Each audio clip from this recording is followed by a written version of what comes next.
Det fede ved biblioteket er, at dørene åbner. Jeg skal finde min bog, men jeg gider ikke hele vejen hen.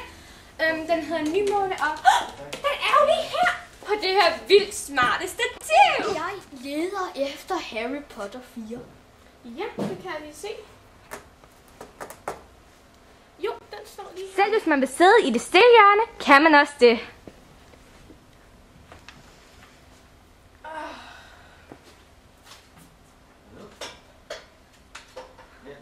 På bibliotekshuset kan man også spille spil. Det er lige meget, hvad for nogle det er. Man kan selvfølgelig også lave opgaver og sådan noget, hvis man ikke lige har en computer derhjemme. Her på bibliotekshuset er der også plads til de mindreårige. Der er legetøj, der er legehus, og der er endda en legebil. Der er også bøger til de mindreårige.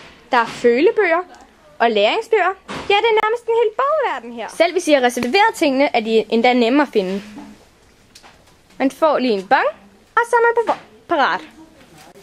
Her på bibliotekshuset er der også alle slags musik. Til alle aldre. Der er Mozart, der er hiphop, der er opera, der er rap og meget, meget mere. Vi kan se, at her også en underetage. Selvfølgelig er der ikke. Hvorfor skulle der ikke være det? Men hernede, som I ikke ved, er det hver anden uge om onsdagen, så foregår her bogklub. På biblioteket har vi en masse fede bøger. For eksempel tykke bøger, tynde bøger, børnebøger, voksenbøger, blade, DVD'er og meget, meget andet.